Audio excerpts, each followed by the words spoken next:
আজি আমি নথৈ আনন্দিত, সকলোৰে পৰিচিত।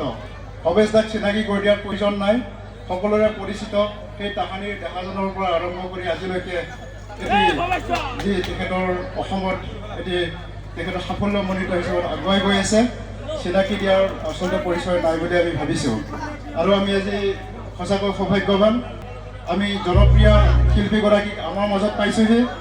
হয়তো আমি কেছেটত ফটোত দেখিছোঁ, কিন্তু শাৰীৰিকভাৱে আজি আমি দেখি সঁচাই অনুভৱ কৰিছোঁ। আৰু তেখেতৰ হৈ এটি সুন্দৰ হাত চাপৰি সকলোৰে পৰা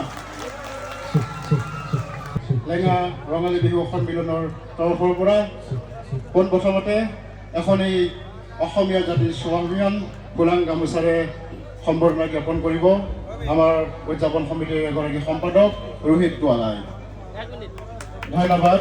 ইয়াৰ পিছত এটি অসমীয়া ফুলাম জাপিয়ে সম্বৰ্ধনা জ্ঞাপন কৰিব আমাৰ এগৰাকী কৰ্মকৰ্তা ভৈৰৱ ডেকাই। এইবাৰ আমি এটি গছপুলি এতিয়া আমি মৰমৰ চিনস্বৰূপে ভৱেশ দাক আগবঢ়াম। আৰু আমি ভৱেশ দাক অনুৰোধ জনাইছোঁ গছপুলিটো যাতে সযতনে ৰাখে। ধন্যবাদ। ঘৰতে ৰাখিব, তেখেতে ঘৰতে এইটো বৃক্ষ ৰূপত পৰিণত দিব বুলি আমাক কথা দিছে।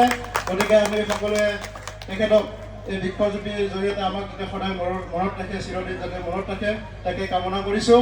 আৰু তেখেতৰ আমি উত্তৰণ কামনা কৰিছোঁ।